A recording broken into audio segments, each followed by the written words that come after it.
He walked into the boardroom in a hoodie, and they told him to leave. No one recognized the man they were mocking, not even the woman he had just accidentally embarrassed. But when the truth came out, the silence in that room said everything. What they didn't know? He already owned the company. Before we continue this incredible story, let us know where you're watching from. If you enjoy stories like this, subscribe to the channel, because tomorrow we have another inspiring story you won't want to miss. New York City always woke up fast. By 7 o'clock a.m., the rhythm of the city had already hit its second beat. Taxis honked with urgency. Delivery trucks rumbled over uneven asphalt, and hurried commuters weaved between one another like clockwork pieces in a living machine. But not everyone moved with that rhythm. At the corner of 47th and Park, in front of a small cafe with steam-blurred windows and a chalkboard that proudly advertised overpriced croissants, one man stood unusually still. He didn't check his watch. He didn't swipe through notifications. He simply watched the sidewalk, like it was its own kind of theater. Keanu Reeves, clad in a faded navy hoodie zipped halfway up and dark jeans with scuffed sneakers, cradled a paper cup of black coffee in both hands. His cap sat low over his brow, partially shading his face from the pale morning light that bounced off nearby office windows. He was used to being unnoticed, even now. He shifted slightly, stepping aside as an older woman with a walker shuffled her way toward the curb. Her steps were small, deliberate. Keanu gave her the space and the moment she needed without asking for thanks. But the city didn't slow down for courtesy. Behind him, a door flung open, hard, fast, and heels. Sharp, polished, angry. Struck pavement like a gavel. "Move," came a clipped voice, too impatient to care who was in front of her. Keanu barely had time to turn his head before a flurry of motion brushed against his shoulder. A woman barreled through him, catching the arm that held his cup. His elbow bent, his grip shifted. The coffee jolted up and out in a dark, steaming arc. It landed on her. From her left shoulder to the center of her chest, the coffee soaked through her soft, blush-pink blazer and deep into the cream silk blouse underneath. It was instant, messy, irrevocable. She froze. Her mouth parted, eyes wide, like she'd just been personally insulted by the universe. "You," she began, already brimming with disbelief. Keanu's hand was already up. "I'm really sorry, I didn't—" Her eyes dropped to the stain. She raised one hand as if trying to swipe the moment away, then shook her head with disgust. "Of course you didn't," she snapped, voice sharp like ice cracking. "Do you have any idea what this fabric costs?" Before he could answer, she cut the air again with her tone. "Silk. Imported. Dry clean only. But you wouldn't know anything about that, would you?" Keanu looked at her, expression steady. "It wasn't intentional. I didn't see—" She waved him off. "That's the problem. People like you never see. Just standing there with your cup, like you're on vacation." She took a half step back, inspecting the damage.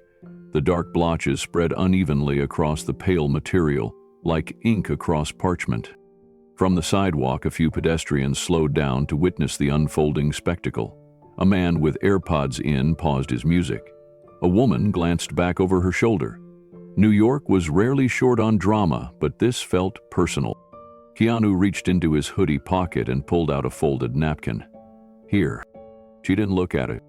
"Do you always stand around Midtown dressed like that?" she said, eyes scanning him head to toe. "No briefcase, no badge. Let me guess. Messenger? Maintenance?" Keanu stayed silent, letting her finish. "Or just hanging around until someone pays you to keep moving?" He said nothing. He didn't need to. "I was letting someone pass," he said, calmly. "Didn't expect someone else to come in sideways." Her laughter was sharp, not amused but annoyed. "So now it's my fault? For walking like someone who actually has a job?" She pulled a designer scarf from her purse, careful not to snag the fabric. She dabbed at her blouse, though it did little good. The coffee had already settled into the seams. She didn't stop. "Here's some advice. Next time you come into Midtown like this, try not to ruin the day for people who actually belong here." Keanu let the words settle. "I hope your meeting goes better than your morning," he said, softly but clearly. She blinked. The calmness threw her. It didn't match her expectation. She wanted confrontation, or maybe guilt, something to confirm her role as the injured party. But Keanu didn't give her either. Her chin lifted slightly. "Don't worry," she said, voice rising with practiced finality. "This will be the worst thing that happens to me today." She turned without another word, tossing the untouched napkin into a nearby trash can. Her heels struck the pavement again, this time in sharp, deliberate stabs, and she disappeared behind the revolving doors of the Araris building. Keanu stood still for a moment longer. His cup, now half empty, gave off one final thread of steam. He placed it gently on the planter ledge beside him. Then he looked up, slowly, thoughtfully, at the sleek tower of glass and steel rising above him. A smile touched the edge of his mouth. Not smug, not amused, just quietly entertained. She had no idea. He took one slow breath, then crossed the street toward the building she had just entered. His steps were steady, measured, almost lazy compared to the rush around him, but his eyes, those told a different story. They didn't wander. They calculated. The lobby of Araris & Co. was the kind of place where silence was polished. Marble floors stretched wide, glass walls gleamed. The reception desk looked more like a customs checkpoint than a welcome area. The air smelled like a blend of new leather, filtered air, and ambition. Keanu stepped through the rotating doors, unnoticed at first, but as he approached the front desk, the security guard raised an eyebrow. "Can I help you, sir?" the guard asked, his tone courteous but guarded. Keanu nodded and pulled a folded slip of paper from his back pocket. The guard scanned it. The green light blinked instantly. The screen displayed something that made the man's posture straighten. Access level, executive, clearance, principal. The guard looked up, suddenly unsure. "Here. Good to go. Elevators to the left. Top floor." Keanu gave a quiet thanks, walked on. The elevator doors opened just as a woman in a navy skirt stepped inside. She glanced at him, did a double take, then leaned toward her colleague. "Looks like Keanu Reeves," she whispered. The man snorted. "Sure, and I'm Brad Pitt. Probably here to fix the coffee machine." They both chuckled. Keanu said nothing. The elevator rose. When it dinged open at the top floor, Keanu stepped out alone. The atmosphere changed. Quieter, more rarefied. Like sound itself respected how much money moved through this hallway every day. A few minutes earlier, Isabel Fletcher had walked through this very space, certain of her place, unaware of what was coming. Now, Keanu Reeves walked the same hallway, same steps, same doors. But the story? That was about to change. Keanu stepped into the gleaming lobby of the Araris & Co. building like a man walking into a memory he never shared. Everything in the room hummed with quiet precision.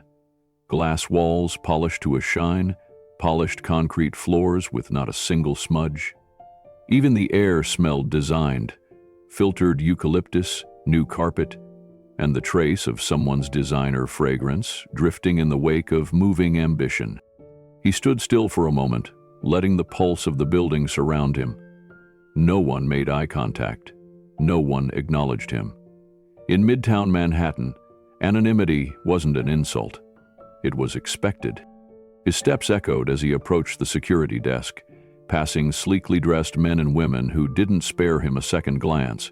In his hoodie, jeans, and worn sneakers, he may as well have been invisible. "Sir?" the security guard asked, his tone polite but wary, already reaching for the guest log clipboard. "Can I help you?" Keanu pulled a small folded paper from his pocket. He handed it over without ceremony. The guard squinted at the QR code printed in the corner, then scanned it. The scanner beeped, and a green light flickered. The screen brightened to Claire's principal level. There was a pause. The guard's eyes darted from the screen back to Keanu. You're good, he said, straightening unconsciously. Top floor, elevator bank C, just there on the left. Keanu nodded, thanks. The guard didn't move until Keanu was 10 steps away. Then he leaned in to a second guard. Principal clearance? The other raised his brows. For him? Yeah, I double-checked, it's real. They both turned slightly, watching Keanu from behind. He walked slowly, unbothered, through a crowd of people who didn't see him. Not yet. The elevator arrived. He stepped in. Inside the elevator, mirrors wrapped around him in every direction, multiplying the same neutral expression. He pressed his palm against the scanner. The panel glowed. A soft chime signaled clearance. The number 47 lit up on its own. Moments later, 2 mid-level executives entered. One was a man in a steel gray suit with a silver pen clipped to his jacket pocket. The other, a woman in pointed heels and a crisp white blouse, carried a phone that she hadn't looked up from in 3 minutes. The man eyed Keanu's hoodie, his sneakers, his cap. The woman glanced up and then immediately down, deciding without speaking that he didn't matter. Must have taken a wrong elevator, the man muttered. The woman responded without looking. Probably headed to facilities. That floor has access to both. Keanu made no movement. He looked ahead at the softly glowing panel. The man cleared his throat, louder now. Just curious, are you delivering something? Keanu replied evenly. The woman finally looked up. Her voice was flat but firm. The upper floors are by invitation. If you're not sure, security can redirect. I'm sure, Keanu said calmly. The man let out a small laugh. Okay, mystery man, hope you brought a resume. Neither of them noticed how still Keanu was, not defensive, not rattled, just completely, deliberately still.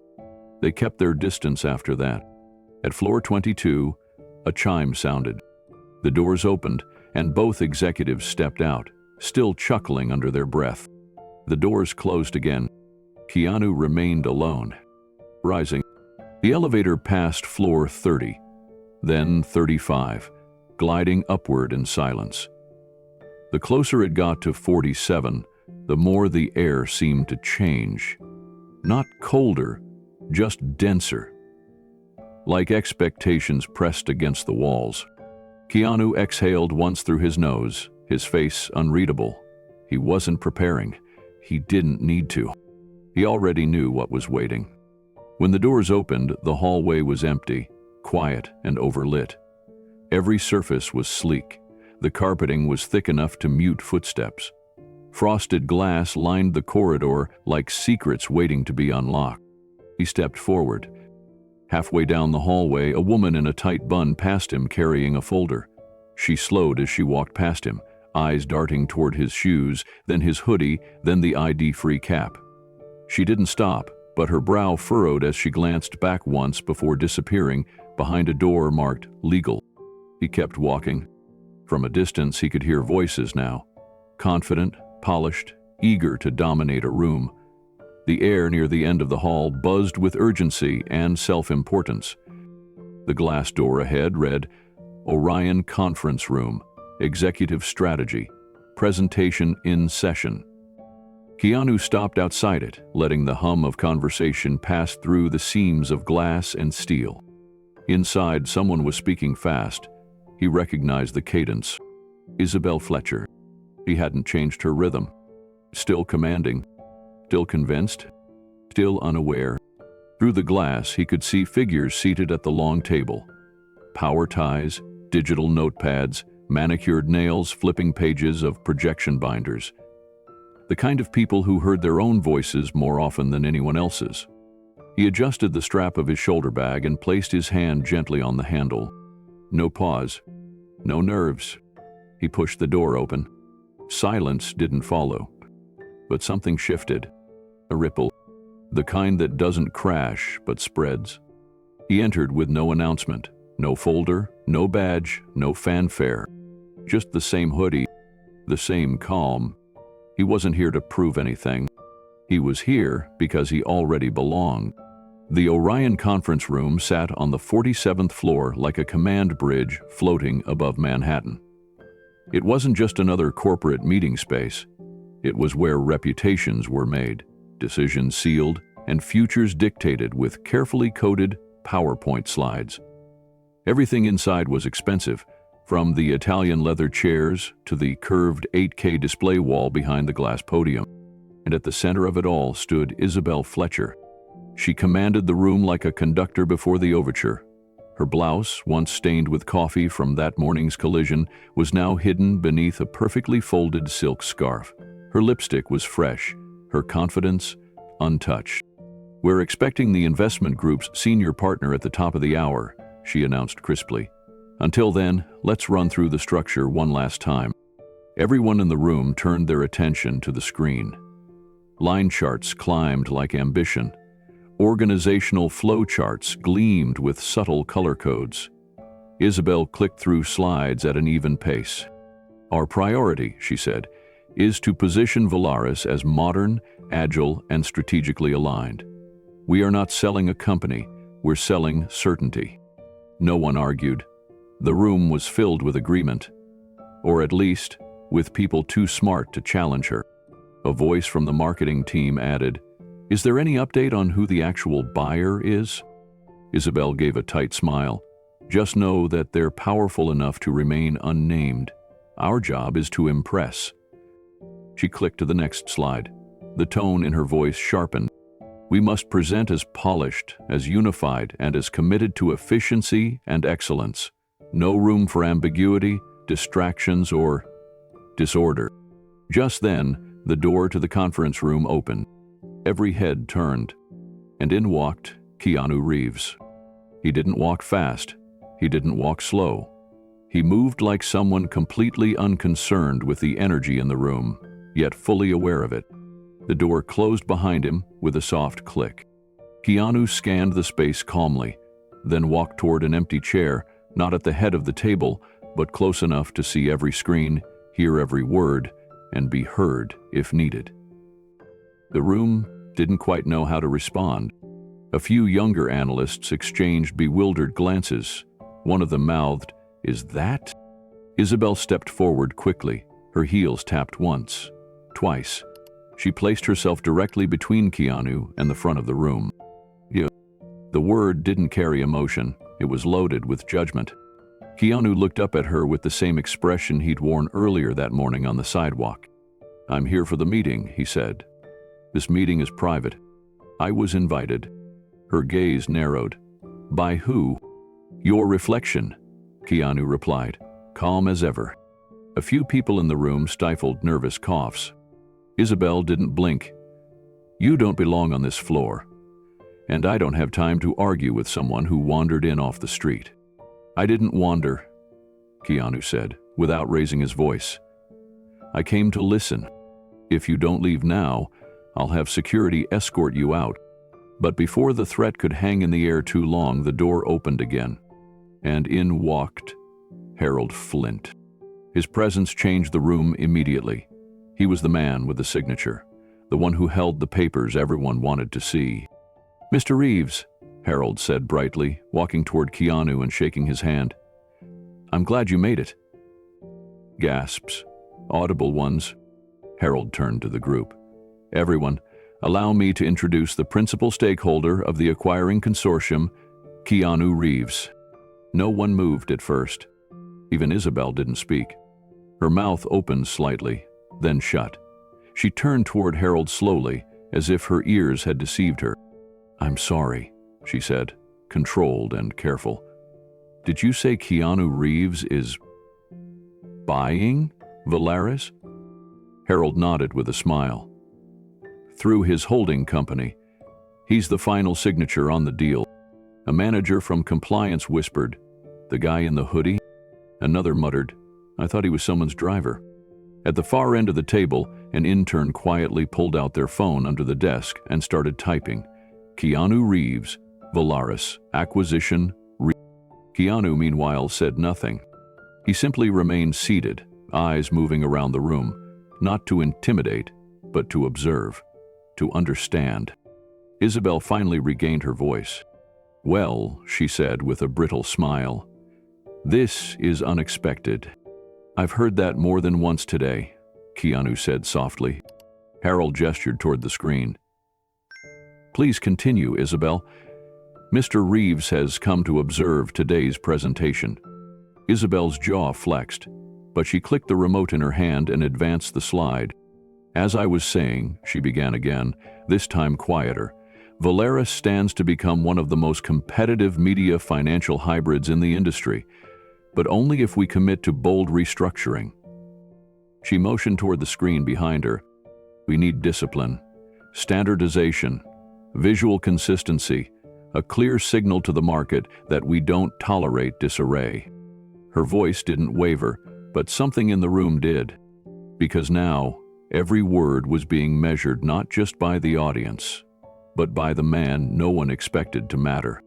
Keanu folded his hands gently in front of him, never interrupting. But the silence he brought with him was louder than anything Isabel said. When the slide ended, the room clapped, politely. Nothing more. And in that moment, everyone knew this was no longer her room. It had shifted, quietly, but permanently. The room didn't breathe for a full 5 seconds. All eyes were fixed on Harold Flint. The senior partner of the investment firm was known for being calm, poised, unshakable. But now, his warm greeting shattered the illusion everyone had been comfortably clinging to. "Mr. Reeves," he said, approaching Keanu with a smile and extending his hand. "We're right on time." Keanu stood slowly.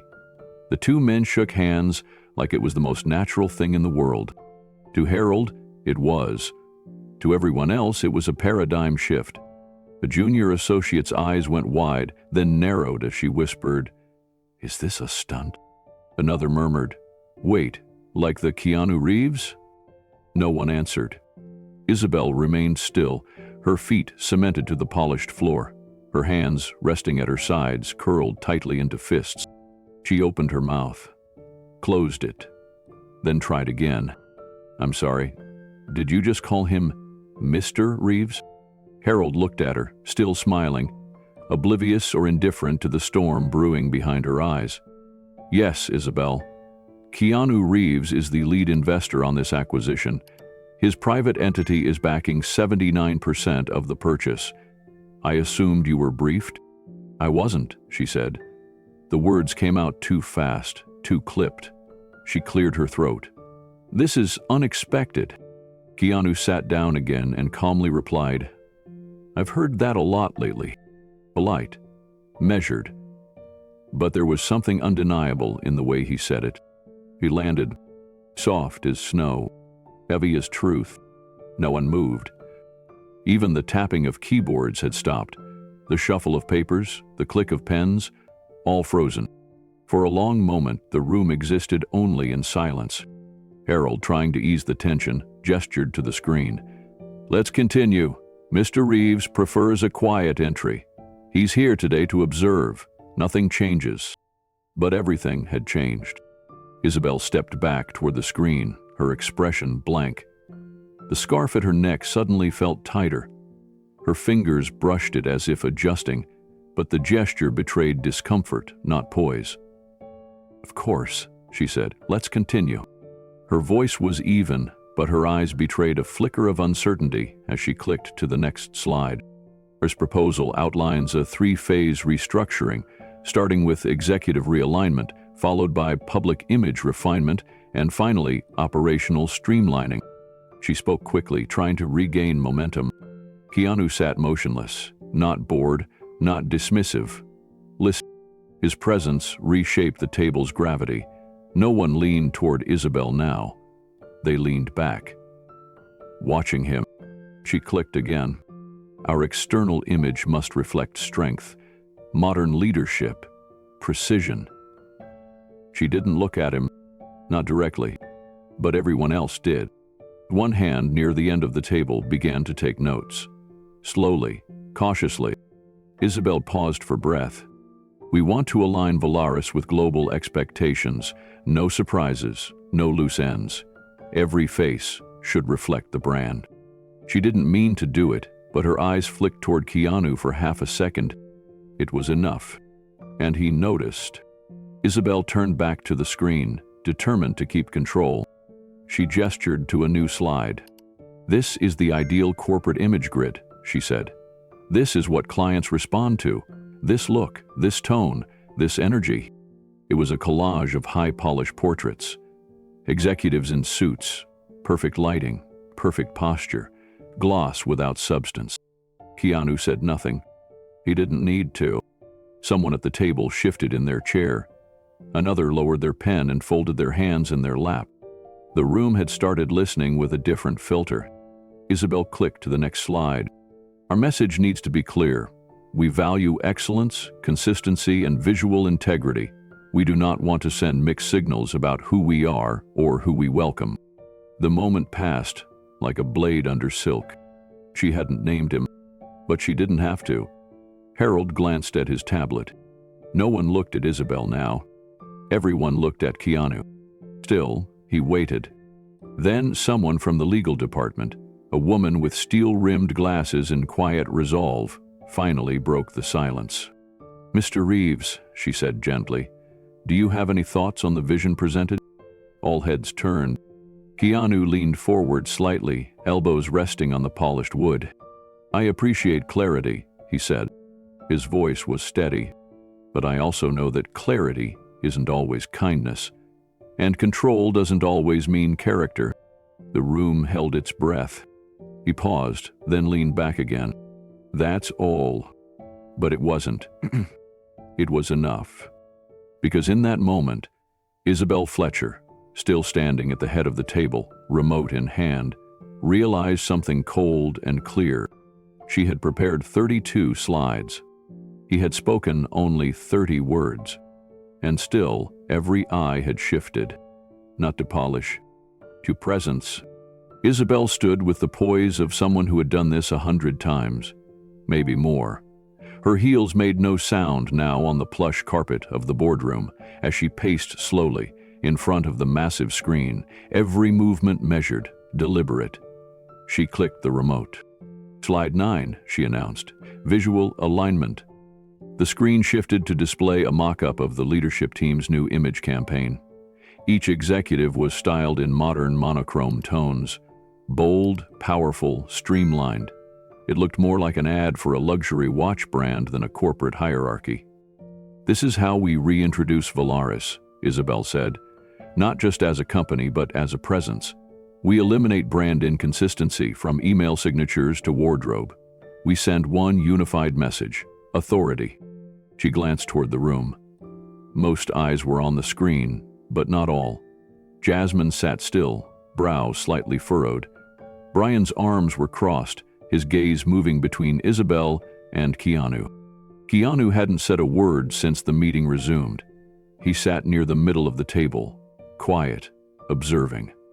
He wore no watch, no tie, no expensive haircut. Just that same soft hoodie, slightly faded, and an unreadable calm. Isabel pressed the remote again. "We live in a world of instant impressions. Our competitors are investing millions in presence. And what's our answer? Uncoordinated messaging, dated visuals, leaders who don't dress like leaders." There was no mistaking the subtext. Keanu blinked once but said nothing. The weight in the room shifted subtly. A junior analyst, barely old enough to rent a car, typed something beneath the table. Another staffer stopped scribbling notes altogether. Isabel didn't notice. Or if she did, she didn't show it. "We don't have the luxury of being misunderstood," she continued. "Professionalism is a language, and our clients are fluent." Behind her, the screen faded to a photo of a sharply dressed man exiting a black SUV with his assistant in tow. The caption, "The new first impression." Jasmine raised her hand. Isabel, she said, tone even, do we have data that directly links wardrobe to client retention? Isabel smiled. Not retention, per se, but conversion rates from initial pitches rise by 13% when senior leadership presents with brand-aligned visuals. Interesting, Jasmine murmured. Keanu didn't move, but even the stillness now had gravity. The silence stretched just long enough for everyone to feel it. Isabel advanced to the next slide. This is what we're proposing for Phase 2, a culture reframe. Behind her, buzzwords blinked across the screen. Discipline, precision, elevated identity. These aren't just words, she said. They're the pillars of the Valares we're building. Everything we do, how we speak, how we appear, how we work, needs to echo this identity. The boardroom stayed quiet. Every person in this company, Isabel continued, from interns to executives, should be seen as an extension of our brand. That means elevating behavior and appearance. We're not gatekeeping, we're guiding. Her words were poised, confident, but the edges were growing sharper. She was speaking louder now, faster. Still, Keanu didn't flinch. His expression was unreadable. That calm stare met no one directly, yet seemed to be everywhere at once. Isabel clicked again. We need to shape perception before perception shapes us. This time, she turned slightly toward him. When someone walks into our office without understanding the standard, it's our job to educate, to realign, not excuse. Because if we bend the rules every time someone dresses like they don't care, we erode our credibility. The message rang out like glass dropped onto concrete. A beat passed. Brian leaned forward, arms now on the table. And who decides what caring looks like? He asked. Isabel held his gaze. The market does. Jasmine cleared her throat softly. I'm not sure clients care what our COO wears as long as the product works. They buy care, Isabel said flatly. Trust me. All heads turned, again, not to the screen, but to Keanu. Still seated, still silent. But it was obvious. The room wasn't listening to Isabel anymore. It was waiting for him. Keanu finally spoke. I don't disagree, he said. Everyone froze. Even Isabel blinked. I've spent 30 years in an industry where image controls access, Keanu continued. Where a costume changes everything, where the wrong shoes can lose you a role. He looked down the table, not at Isabel but at the others. I get it. Image matters. There was a pause. Then he continued. But I've also watched people with real insight get dismissed because they didn't wear the right jacket. I've seen brilliance walk out of a room because it didn't look like what the room expected. Ryan nodded slowly. Jasmine leaned forward, elbows on the table now. The problem, Keanu said, is when presentation replaces substance, when polish becomes the product. Then we're not building a company anymore, we're curating a museum. Isabel shifted slightly. He looked directly at her. And museums are quiet for a reason. The silence was immediate, not uncomfortable, electric. People weren't just watching him now. They were rethinking everything they'd seen. He glanced at the screen. It's a strong presentation, he said, but if you lead with image, make sure you don't lose the people behind it. The final slide still sat behind Isabel. Professionalism is our first language. She stared at it, then at him. Her voice was softer now. What would you propose instead? Keanu leaned back. Listen to your people, he said. All of them, not just the ones that fit the mold. The junior analyst whispered something to the person beside him. Brian sat back, nodding to himself. And in that room, without raising his voice, without standing up, without changing clothes, Keanu Reeves took control. Not with strategy, with silence and truth. The room hadn't quite recovered. Even after Keanu's last statement, no one spoke immediately. The air was dense, like it had absorbed something no one could name. Isabel stood motionless beside the screen, her fingers curled slightly around the remote in her hand, though she wasn't clicking anymore. Her presentation was technically over, but she hadn't closed it out. Across the table, eyes flicked to one another, not in defiance, not in disbelief, but in quiet recalibration. They were no longer looking for instructions.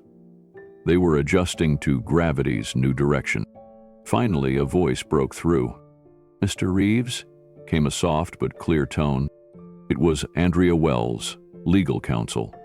Early 40s, sharp-eyed, known for speaking only when necessary. She had been sitting silently, pen unmoving, paper in front of her blank. "If I may," she said, her gaze calm but intent, "do you have any thoughts you'd like to share about what leadership looks like to you?" There was no challenge in her question, no trap, just quiet invitation. All eyes turned. Keanu didn't respond right away. He looked at the table in front of him, then at Isabel, then at the rest of them, slowly. He seemed to be reading the room without reading it aloud. "I appreciate clarity in leadership," he said finally, voice low, unhurried. "I really do."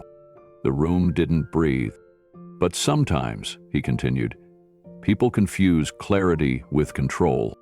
Isabel's eyes didn't shift. Her mouth was a line, but her shoulders stiffened almost imperceptibly.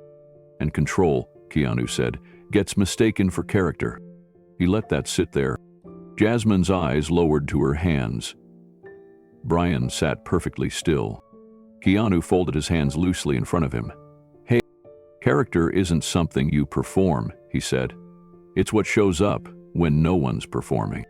A pause. A silence that filled the room from corner to corner. "And sometimes," he added, "the loudest voice in the room isn't the one worth following." He didn't look at anyone in particular, but everyone heard it, and no one misunderstood who it landed near. Isabel exhaled through her nose, but not as a sigh. It was more like she was reminding herself to hold posture.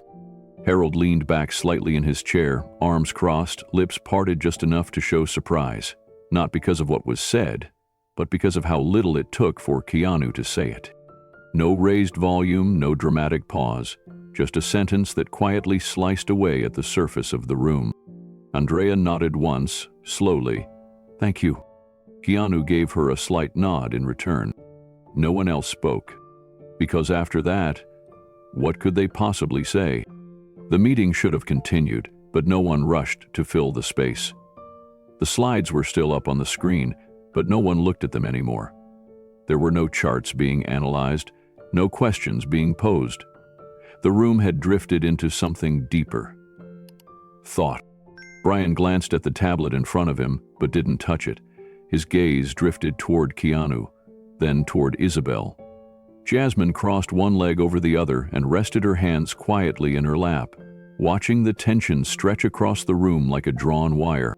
Isabel cleared her throat gently, more habit than necessity. "Well," she said, trying to lift the mood just slightly, "I suppose we're all getting a master class today in silent influence." There was a faint smile on her face, but it didn't reach her voice. And certainly not her eyes. "Mr. Reeves," she continued, "you've made your position clear, and it's not without merit. But leadership, true leadership, also requires decisiveness, public decisiveness, not just private conviction." She paused for a beat. "Wouldn't you agree?" Keanu tilted his head, not in disagreement, but in consideration. "It does," he said, "but not all decisiveness has to sound like dominance."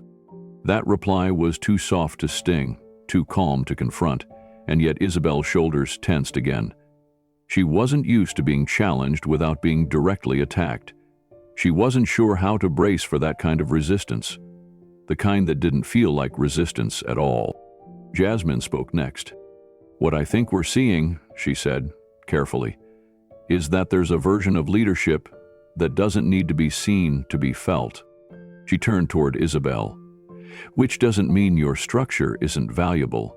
It means we're being asked to consider another way to hold power, one that doesn't come from commanding attention, but from absorbing it." Brian chimed in after her.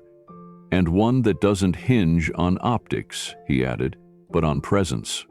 The words weren't aimed at Isabel, not directly, but the current of the conversation had moved, and she was no longer standing in the center of it. Her hand lowered to the table, fingers tapping once, then stopping. Keanu hadn't spoken in several minutes, and yet somehow, every word spoken still seemed to echo from him. The silence between the comments felt like part of the message now. No slides, no bullet points, just a quiet rebalancing of authority, unspoken but undeniable. The meeting had not been hijacked, it had been rerouted. And Isabel Fletcher knew it. For years, Isabel had shaped rooms with tempo, precision, and voice. Every pause she mastered, every glare she wielded, had carved her reputation, but this time, none of it held. Her slides, flawless, her argument, polished. Yet the room now floated around someone who hadn't tried to hold it, someone who hadn't even stood up. Keanu didn't lean forward. He didn't scan the table for allies. He didn't smile or nod or signal anything. And yet they followed, not like followers, like listeners. And for Isabel, that was more dangerous than rebellion. It meant the logic of her grip was gone. Not cracked, not questioned, gone. Harold, ever the facilitator, tried to steer the meeting back into shape. He cleared his throat and gestured toward the agenda. "Let's table the visual strategy for now," he said. "I think we've got some strong perspectives to consider. Let's move forward with structural integrations." But even that sounded hollow, because everyone knew what had just happened. The structure of the meeting hadn't changed, but the structure of respect had. Keanu finally spoke again, not to challenge, but to guide.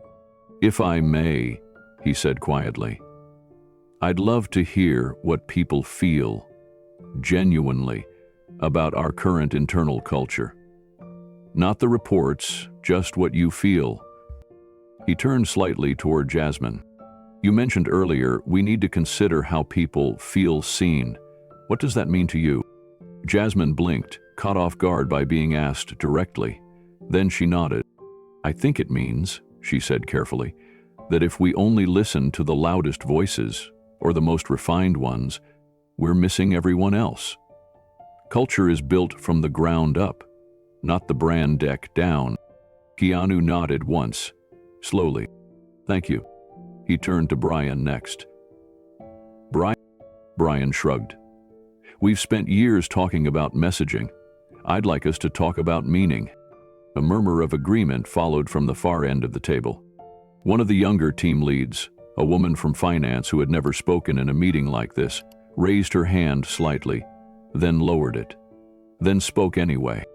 "I joined Valorous because I thought it had heart," she said. "But sometimes, lately, it's felt more like it had polish. Maybe both matter, but only one keeps people here." Silence again, but not the kind that choked, the kind that listened. Isabel stared at her notepad. The ink hadn't moved in minutes. She hadn't written a thing. For the first time in her career, her power wasn't being challenged. It was being redefined, quietly, without a fight, without permission. And the worst part? She couldn't even name the moment it happened, because it hadn't been a moment. It had been a presence. And that presence now sat quietly across the table. No tie, no pretense. Just Keanu, and the weight of everything he hadn't needed to say. The break came not with a formal announcement, but with the slow, collective rise of people from their chairs, grabbing coffee, stretching legs, murmuring about unrelated topics they didn't believe in. It was the kind of break that only came after something unspoken had shifted, and it had. The boardroom emptied in pairs and trios, but they didn't head straight to their desks. They gathered near the hallway windows, near the coffee station, in alcoves that had never hosted real conversations until today. Whispered voices floated just out of earshot of leadership, but there was no mistaking the subject. Was that really him? Looked just like Keanu Reeves. Same voice, same posture? "You're kidding." "No, I swear," Jenna in legal confirmed it. She said Harold greeted him by name. And did you see the way he said nothing for most of the meeting and still? Yeah, the whole room felt different. In the far corner, near the printer, 2 interns huddled around a phone. One of them was already halfway down an online rabbit hole. Is listed as a majority stakeholder, she said, scrolling rapidly, through a shell company called BRV Holdings, filed in Los Angeles, registered last year. The other intern blinked. So, he's not just visiting? No, he owns us. That phrase spread like a small current under every casual whisper. He owns us. Not metaphorically, not spiritually. Legally, executives from sales and development began drifting into smaller rooms, doors left ajar but voices carefully modulated. I thought Isabel was leading the restructuring. Say he is, or was. And now, I'm rethinking that. Back near the glass railing overlooking the atrium, Brian Patel leaned against the wall, sipping bad coffee and staring into the center of nothing. Jasmine stood beside him, arms folded. Shaken, Brian said under his breath. He should be, Jasmine replied, and not because he embarrassed her. He didn't. That's the problem. He didn't need to. I've never seen a boardroom pivot without anyone calling it out. Jasmine nodded slowly. Because it didn't pivot toward control. It pivoted toward clarity. They fell quiet for a moment, both turning their eyes back toward the closed doors of the conference room. Somewhere inside, Keanu still sat. Alone or not, it didn't matter. His presence lingered like echo. And through the glass, on the other side of the floor, Isabel watched it all. She stood at a distance, her scarf now removed, revealing the faint remnants of a coffee stain she hadn't quite scrubbed out. Her arms were crossed, not in confidence, but in containment. As she saw it, not in their mouths, but in their bodies. The lean, the glance, the absence of fear. They weren't checking with her anymore. They were calibrating to someone else. Isabel didn't move. She remained behind the tinted glass, hands resting on the chrome railing, eyes tracking conversations without hearing a word. Her face was still composed, jawline firm, lips pressed with that trademark steadiness she'd mastered long ago. But inside something was slipping. She felt it in the stillness of people she used to command, the way heads no longer turned toward her for cues, no nervous eye contact, no deference, just detachment. She wasn't being disrespected, she was being recategorized. Isabel Fletcher, formerly the center of gravity, was now just another orbiting presence. She turned away from the hallway window and made her way to the executive lounge. A soft echo of her heels followed her, muffled now. She didn't enter the room immediately. Instead, she paused in front of the mirror near the coat rack. Her reflection stared back, crisp and collected, but not untouched. She adjusted the lapel of her blazer, smoothing a wrinkle that hadn't been there an hour ago. Then she lifted her phone and tapped into the internal newswire. Nothing had been posted. Yup, but she could feel it forming. The whispers were coalescing into storylines, and storylines had a way of writing their own headlines if left unchecked. Keanu Reeves, investor, owner, now present, and somehow undeniable. She slid her phone back into her pocket and stepped into the lounge. It was mostly empty, save for a few department heads who stood quietly near the coffee machine. They straightened slightly when they saw her, but they didn't greet her. Juan nodded. That was all. Isabel walked past them, slow, deliberate.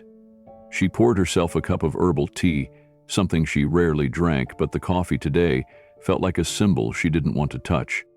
Behind her, the whispers resumed, softer now, but aware of her presence. She sat down on the leather couch in the corner, away from view, and finally exhaled. Not dramatically, not for effect. Just a breath she didn't know she'd been holding. Down the hall, another door opened. More footsteps. Another conversation. No one came to her. No one asked her what to do next. And she knew why. They weren't waiting for her voice anymore. They were waiting to hear his again. And the terrifying part? He hadn't even asked for that. He hadn't campaigned, he hadn't claimed anything. He just existed. Quiet, thoughtful, patient, and in a room full of noise and branding and posture, that presence had spoken louder than any directive she'd ever given. And it was working. Outside the executive lounge, the floor buzzed with quiet energy. Not chaotic, not uncertain, just changed. Departments that once relied on Isabel's approval were now reviewing their strategies internally. Analysts checked projections twice before hitting send, unsure who was watching, but certain someone was. Not someone appointed, someone earned. The junior analyst from earlier passed the legal team's conference door, whispering, "You think he's staying past this week?" "Wouldn't matter," came the reply. "He doesn't need time, he only needed presence." At the other end of the hallway, a pair of marketing coordinators walked past the design bullpen. So is he really going to get involved in branding? Not directly, I think, but his fingerprints are already on everything. Now, they paused, looked around. Then one of them said quietly, because for the first time, "We're not asking what looks good, we're asking what means something." Meanwhile, Keanu hadn't moved. He had returned to the boardroom. Not for position, not to reclaim attention. He didn't need to. He was sitting beside Harold, listening, occasionally offering a nod or a brief question, always deliberate, always calm. There was no circle of authority forming around him. There didn't have to be. The gravitational pull was already there. Across the table, Brian had reopened his tablet, but this time not to review Isabel's plan. He was taking notes on the conversation unfolding around him. Jasmine leaned in, offering thoughts not just on strategy, but on tone, community, message. People were speaking now, not just to be heard, but to build. Not because they had been told to, because Keanu made it safe to. At the edge of the room, someone placed a fresh coffee on the table in front of him. No one asked if he wanted it. They just remembered what he preferred.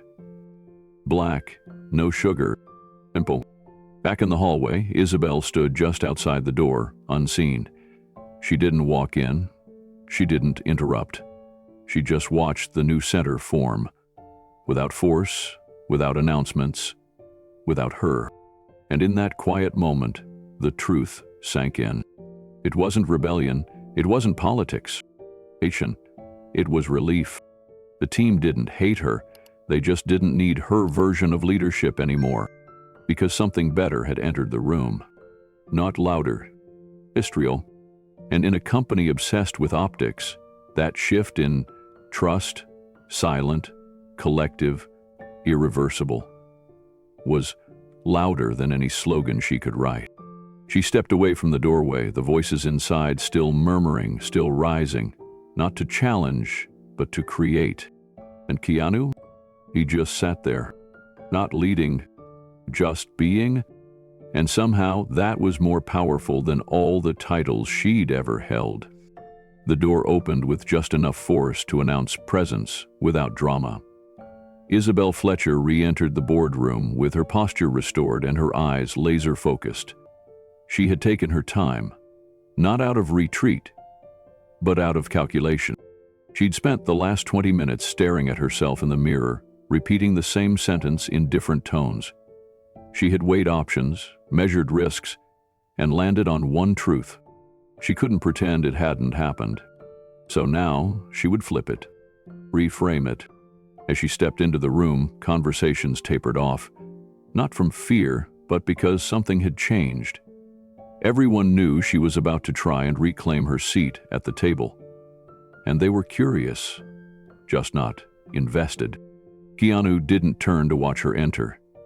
He was mid-conversation with Harold, nodding slowly at something Jasmine had just said. His voice low, calm, grounded. The center without effort. Isabel walked to her seat, stood behind it, and placed her hands lightly on the chair back. "Before we move to final items," she said, voice firm but controlled, "I think it would benefit all of us to hear directly from our lead investor." She turned to Keanu. "Mr. Reeves," she added with careful civility, "you've listened. Now, I think the team would appreciate hearing your vision." She let the sentence hang, just long enough for it to sound like a challenge.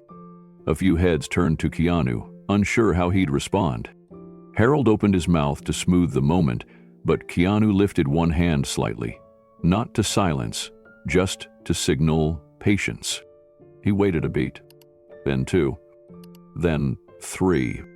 Only then did he shift his chair slightly, fold his hands, and look at the room.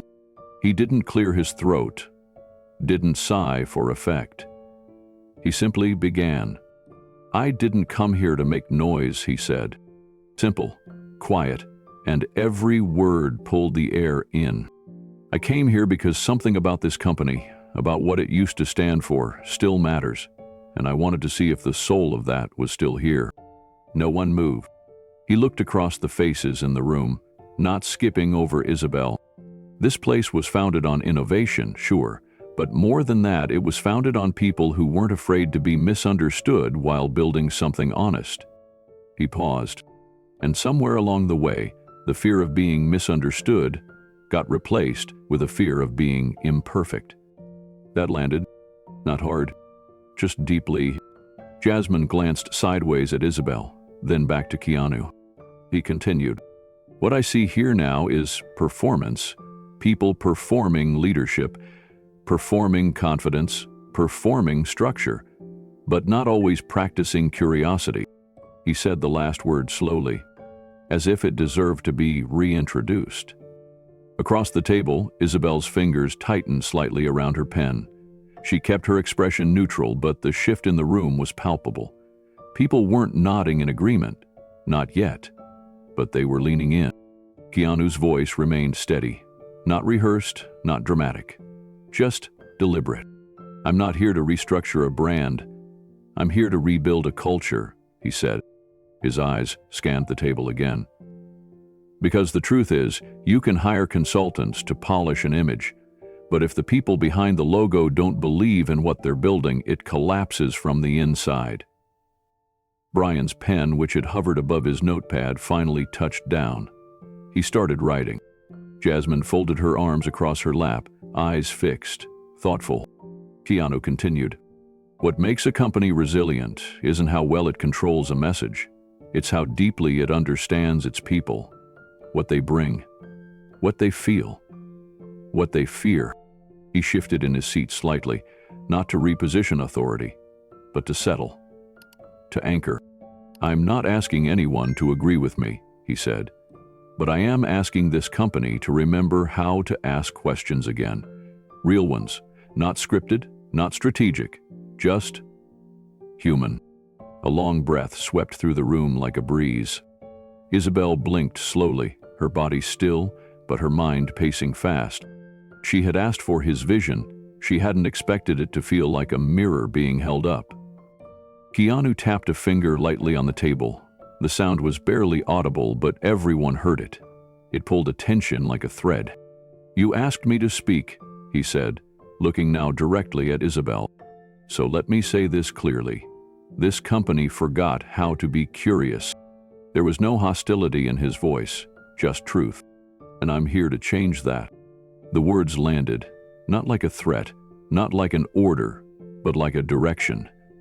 Like something quietly fixed into the ground. Across the room, a member of the HR team adjusted their chair, then made a note. One of the mid-level managers, the same man who had whispered about Keanu earlier, muttered a quiet, "Damn," under his breath. Harold remained motionless, but his face was relaxed, his arms resting with intention. It was the body language of someone who knew the tide had already turned. Keanu leaned back slightly in his chair. He wasn't seeking applause, and no one clapped. But something else happened instead. People listened, not because they were told to, but because, for the first time in a long time, they wanted to. For a few long seconds, the room said nothing. Not out of awkwardness, but reverence. What had just been spoken didn't need explanation. It didn't need emphasis. It needed space to breathe. Isabel sat back in her chair. She wasn't defeated, but she wasn't leading either, and she knew it. She took a breath through her nose, glanced down at the printouts in front of her, and adjusted one. A reflex, not a strategy. Keanu glanced her way and then returned his gaze to the rest of the room. "I've seen what silence does in a place like this," he added. "It lets people show you who they really are." Jasmine responded first. "Then I think a lot of us have been waiting for someone to actually want to listen." She didn't say it as flattery. She said it as fact, and that, more than anything, changed the air. Brian looked toward Isabel briefly, then turned toward Keanu. "I'll be honest," he said. "I had doubts. I still do. But I believe what you're saying, because you're not asking us to spin a narrative. You're asking us to build one from scratch." Keanu nodded. "Exactly." A voice near the far corner of the table chimed in. "Someone from IT, rarely heard in meetings like this." "Most of us feel like we're just part of the noise," she said. "It would be nice to feel like part of the message." The words weren't profound, but they were honest. And that honesty, raw and quiet, carried further than any slogan. Isabel placed her pen down. No one noticed. Or maybe they did and chose not to respond. She looked across the table at Keanu. His hands were relaxed on the tabletop, his posture unchanged. No celebration, no arrogance, just steady presence. She cleared her throat softly. "I asked you to speak," she said, voice calm but more measured now. "And you did." He met her gaze. "I appreciate that," she added. Keanu nodded once. Then silence again. But this silence was different. It wasn't empty. It was full of recalibration. Season full of realization. Isabel didn't fight for the next word. She didn't steer. She didn't redirect. Because for the first time in years, she recognized the room didn't need her to do that. Keanu had redefined what leadership looked like, not by stating it, by embodying it. And now, as the boardroom slowly transitioned to the next agenda item, no one forgot what had just happened. No titles changed. No protocols were rewritten. But the tone of the company had. And Keanu, without ever asking for it, had just drawn the map forward, with nothing but presence, patience, and purpose.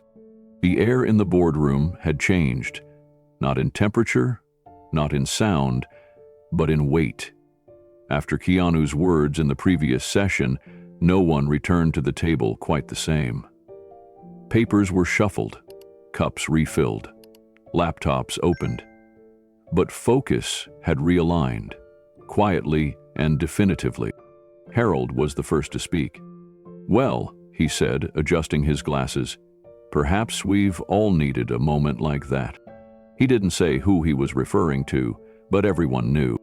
Keanu remained still, calm, letting silence speak longer than most would dare. Isabel glanced at Harold, then at the others.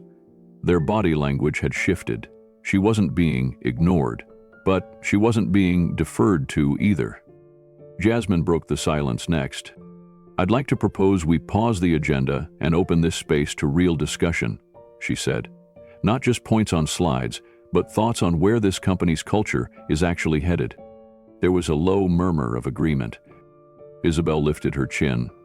"We've already prepared the second half of the rollout plan." But Brian raised his hand. "With respect, Isabel, I think we need to do more than just roll out. We need to listen." Like Keanu said. The use of his first name was subtle but telling. Brian didn't say, "Mr. Reeves." He said, "Keanu." That wasn't formality. That was familiarity. That was trust. Keanu didn't react with a smile or a nod. He just looked at Brian, listening with the same even attention he gave everyone. "I've worked here for 8 years, Brian continued, and I can't remember the last time I felt encouraged to rethink something I was told to do." Isabel folded her arms across her chest but said nothing. "Keanu's not asking us to stop producing," Jasmine added. "He's asking us to care how we do it." That simple statement struck a quiet chord. From the corner of the room, a soft-spoken finance manager named Lewis raised his voice slightly. "I've had 3 team members resign in the last quarter, not because of pay, because they didn't feel like they mattered." Keanu turned to him. Lewis went on. "Nobody ever asked them what they saw in the data, just told them what to report." He paused, looking around the room. "That's not how you build loyalty. That's how you lose people quietly." There was a pause. Then another voice. A woman from legal, eyes steady, added, "Culture doesn't start at the top. It spreads from the middle." No one looked at Isabel. They didn't have to.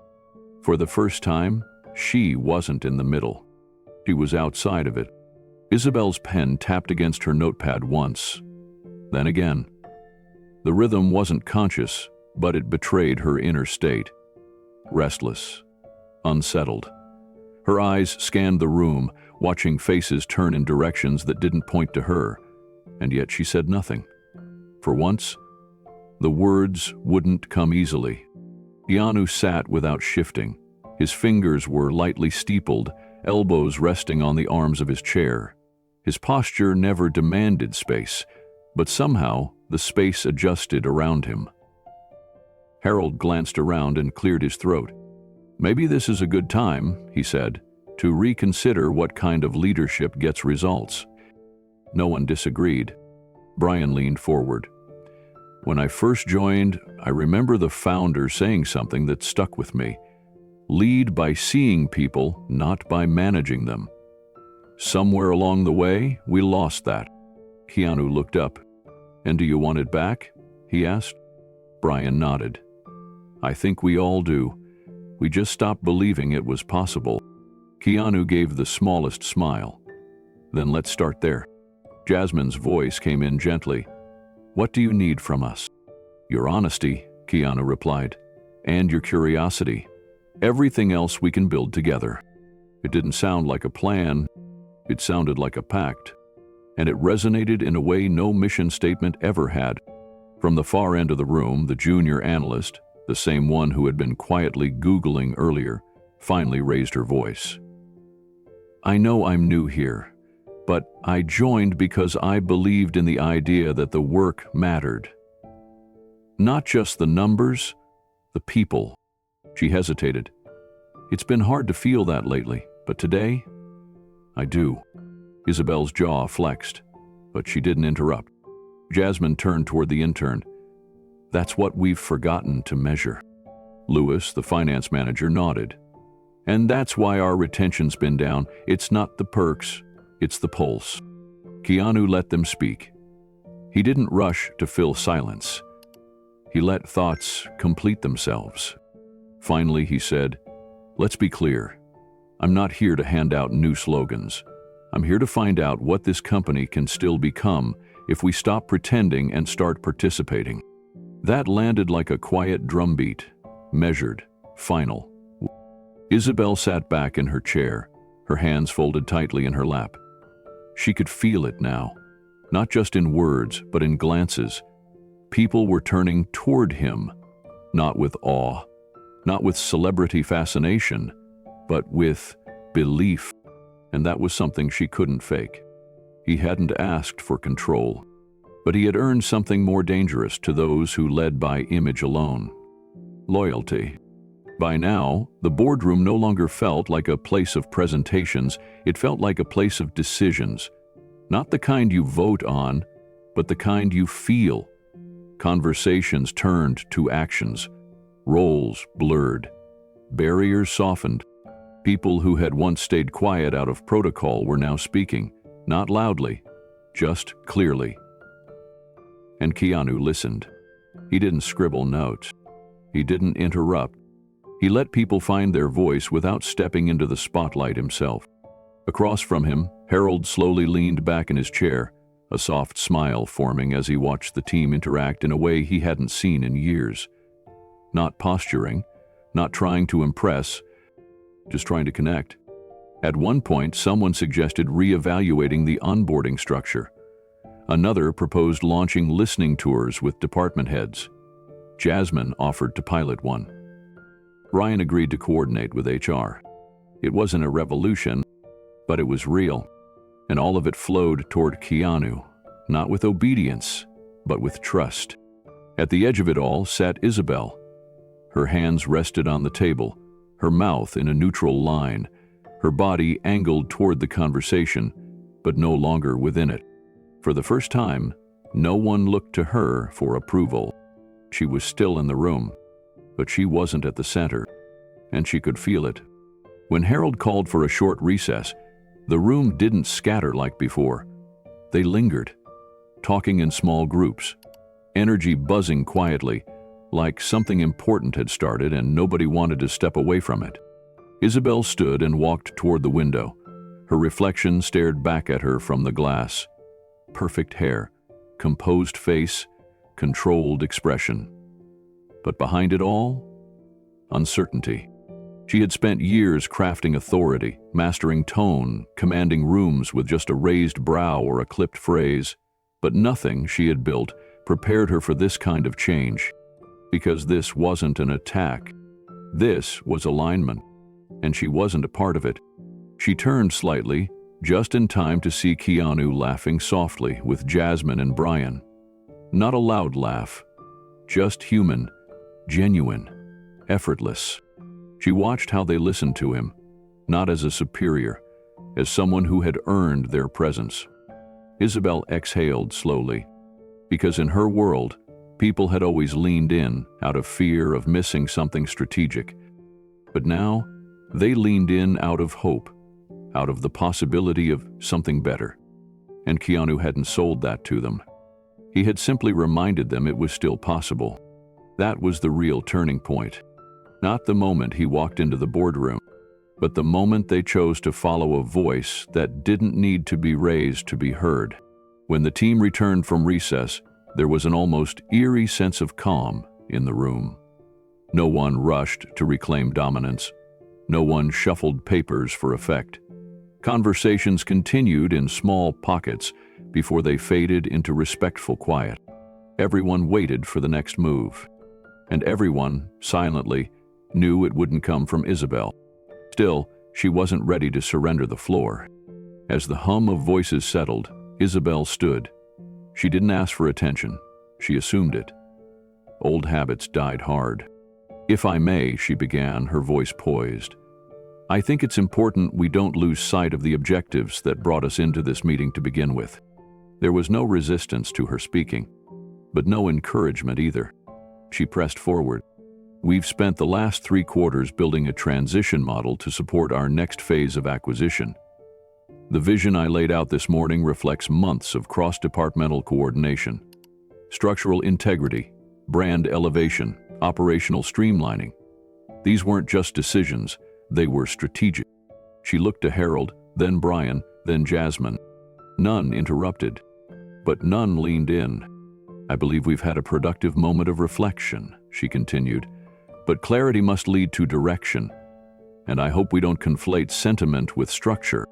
The phrase was meant to land smart, efficient, like a reminder of who still knew how to lead. Instead, it fell flat. Jasmine's brow furrowed. Brian looked down at his notepad, unmoved. Harold said nothing. Isabel glanced toward Keanu. He hadn't shifted since she began.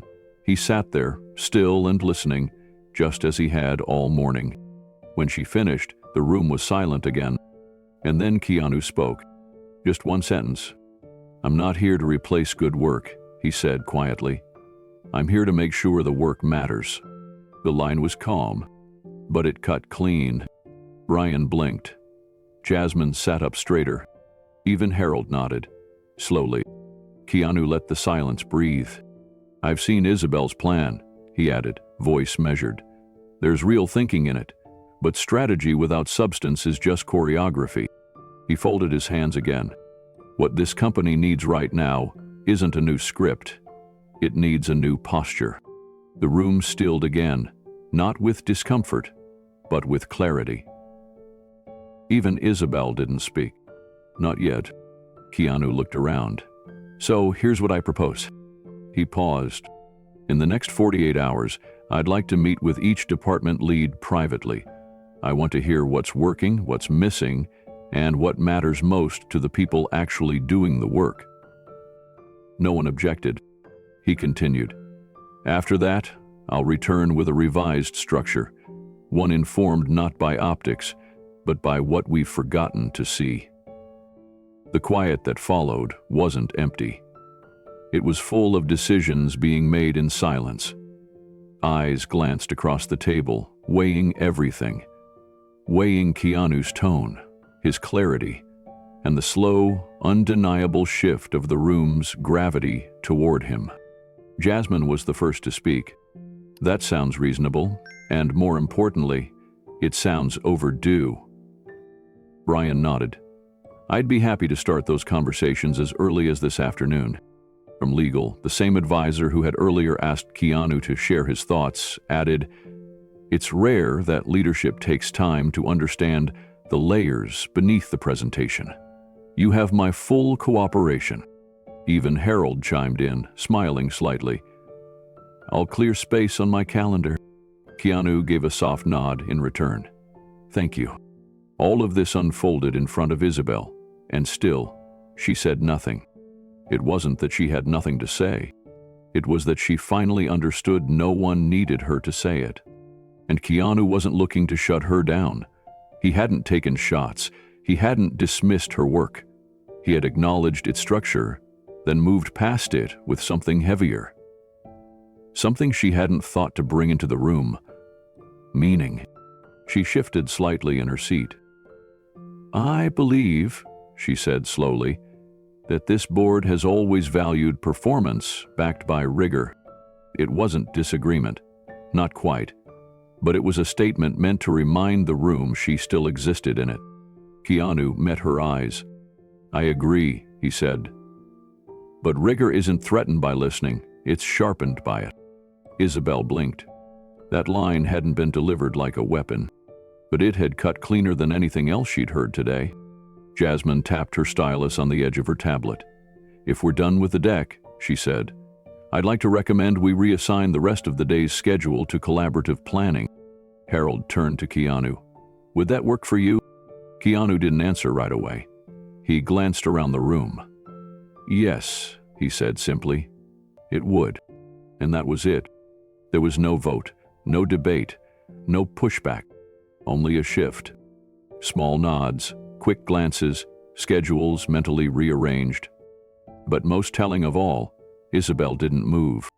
She didn't oppose it. She didn't second it. She just sat still, her silence suddenly less powerful than Keanu's. And this time, no one turned to her for input, because the input that mattered now came from the man in the hoodie. The man they once thought didn't belong in the room. The man who was reshaping it, not with force, but with focus. Not with noise, but with the trust that comes from saying exactly what needs to be said and nothing more. The final few minutes of the meeting moved differently. There were no raised voices, no bold declarations, just quiet momentum. Jasmine outlined next steps, Brian listed the departments to loop in, and Harold jotted notes that would later become official minutes. But it wasn't those logistics that carried weight. It was how the room treated Keanu. No one questioned his authority anymore, and not because of his celebrity or even his investment stake, but because of how he had shown up. When Isabel finally stood, there was hesitation in her posture, a momentary pause at the back of her throat, like she was unsure whether her voice still held sway. "I look forward," she said carefully, "to seeing what you propose, Mr. Reeves." She used his last name this time, formal, respectful, distant. Keanu nodded once. "Thank you," he replied. Nothing more. She waited half a second longer, perhaps expecting an invitation to linger, a cue that she might still hold some piece of the narrative. But none came. She turned and exited the room. No one followed. No one needed to. Inside the conference room, the remaining team leaned in, not toward an agenda, but toward each other. Keanu remained seated, listening. He didn't offer a closing speech, no call to arms, no declaration of vision. Instead, he looked at the people in front of him. He saw them, and that, more than anything, sealed the shift. Harold checked his watch. "We'll circle back Friday?" Keanu nodded. "I'll have something ready." And with that, the meeting formally adjourned. But something far more significant had already taken place. Outside in the hallway, Isabel walked alone toward her office. Her heels made sharp, precise clicks against the marble. Each one echoed just slightly longer than she liked. She passed 2 managers she had once mentored. They nodded. But their eyes didn't linger. They had somewhere else to be. She entered her office, shut the door gently, and leaned against it. Her eyes drifted toward the wall-mounted calendar where red circles once marked critical milestones. Product launches, board votes, quarterly pivots. All of them meant something yesterday. Today, she wasn't sure. She sat down slowly behind her desk. The chair still remembered her weight. The room still bore her name on the plaque. But none of it felt quite as certain anymore. She glanced toward the conference room down the corridor. The glass walls reflected a team leaning in together. A man who never raised his voice now leading the room simply by being present. She thought of what he'd said. "I'm not here to replace good work. I'm here to make sure the work matters." And somehow, that was the final blow. Not loud, not cruel, just true. The click of Isabel's office door echoed a little too loudly. She hadn't meant to slam it. But the emotion that had been simmering beneath her skin now roared through every breath. She threw her handbag onto the couch, yanked her phone from the desk, and punched Harold's number without hesitation. He picked up after 2 rings. "Harold?" she snapped, not bothering with a greeting. "You knew." His voice on the other end remained calm, as if he'd been expecting the call. "I assume you're referring to Mr. Reeves." Isabel stood by the window, her jaw clenched. "You assume correctly." There was a pause. Then Harold said evenly, "What exactly would you like me to explain, Isabel?" Her breath caught, chest tight. Why wasn't I told? Why was I standing in that room running point on a pitch, blindsided by the fact that the man I dismissed outside the building owned the majority of this company? Harold sighed. Not annoyed, not impatient, just measured. "Because you didn't need to know, not yet." "I didn't need to know?" Isabel repeated, her voice rising. "I've led 3 acquisitions. I've rebuilt our entire public identity, and you're telling me I didn't need to know that Keanu Reeves now controls this company?" "L's owns 79%, Isabel." The words hit her like a blow. She swallowed hard. "You're joking." "I'm not," Harold replied. Helm came in through a private investment trust, quietly, efficiently, legally. The board signed off 2 weeks ago. Final transfer of controlling shares was executed this morning. Her mouth went dry. "And no one thought I should be looped in? You were going to be informed today." After the meeting, Isabel turned away from the window, pacing.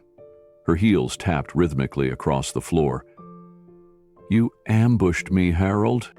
"No," he said softly. "We gave you space to do what you always do. Lead, strategize, present." "But Isabel..." His tone shifted gently. "You forgot something." "What?" she snapped. "You assumed the room still belonged to you." There was silence on the line. A silence deeper than anything she had heard all day. Harold continued. "And maybe it did, once, but the room has changed, and you didn't see it coming." Isabel sat down slowly at her desk, eyes unfocused. "Do you really think he's capable of running this place?" she whispered. "He walked in here dressed like..." Her voice trailed off. Harold didn't fill the space. She closed her eyes. "Hell didn't even raise his voice," she muttered. "No," Harold said. "He didn't have to." The silence on the line stretched thin. Isabel's knuckles were white against the armrest of her leather chair. Her breath slowed, but it didn't steady. She wanted to speak, to argue, to reclaim some thread of authority, but nothing came. Not after that. Harold's voice returned, quiet and final. You asked why you weren't told. But, Isabel, you weren't left out. You were outmaneuvered. Her spine straightened. I've given everything to this company. No one's questioning your commitment, he said. But commitment without self-awareness becomes control, and what this place needs now isn't control. Isabel stared across the room at the reflection of herself in the glass case that held her awards. 10 years of accolades, media mentions, industry recognition. But none of those plaques could help her now. You said it yourself, Harold continued. You rebuilt our image, but you can't rebuild what you don't recognize anymore. And Keanu? He recognized something none of us did. What's that? She asked bitterly. The people, their pulse, their hesitation, their silence. Her throat tightened. So what now? Harold's tone stayed level. Now we move forward, with or without you. The words weren't cruel, but they carved through her. She swallowed hard. I'm not walking away. I didn't ask you to, Harold said. But you'll have to decide whether you want to fight for relevance or adapt with humility. It was the most honest conversation they'd had in years. Isabel slowly leaned back in her chair. The sun had begun to dip lower, casting a golden hue across her desk. But it didn't warm her. I underestimated him, she admitted. So did we all, Harold said. But he didn't come here to be underestimated. He came here to listen, and that's why they're following him. She looked down at her notes, at the color-coded tabs, at the bullet-pointed strategies. She'd walked into that meeting believing she held every card, but Keanu had shown her that the most powerful hand is sometimes the one you never play, until the moment is right. You're telling me it's over? She said softly. I'm telling you it's already begun, Harold replied. Then the line clicked. He had hung up. Isabel stared at the phone in her hand. She didn't throw it, didn't cry, didn't scream. She just set it down. And for the first time in a long time, she didn't feel like the center of anything. Outside her office, the world moved on. Emails chimed, doors opened and closed. The rhythm of corporate life continued, unchanged in appearance, but forever altered beneath the surface. Isabel rose from her chair and crossed to the glass wall that overlooked the city. The skyline shimmered under the late afternoon sun, but she couldn't feel its warmth. In the reflection, she could still see herself, poised, composed, polished, the same image she had spent years perfecting. But that reflection no longer carried weight. It was all surface now, no substance beneath it. She thought of the moment Keanu had walked into the boardroom, quiet, unassuming, a man dismissed by everyone except the only person who mattered. He hadn't argued. He hadn't corrected anyone. He had just watched, waited, and let the truth rise around him. Now it was too late to control the narrative, too late to redirect the current. She had been outplayed, not by volume or dominance, but by silence and timing. By presence, the kind of leadership that didn't need to be announced to be recognized, the kind that listened before it spoke, the kind she had forgotten existed. And now, Keanu owned not just the company, he owned the room. She turned away from the window, her heels clicking against the floor as she walked to her desk. Her planner lay open, but the appointments written there suddenly felt irrelevant. All the meetings, all the strategy sessions, none of them accounted for what had just happened. No warning, no negotiation. It just change, real and irreversible. She closed the planner slowly.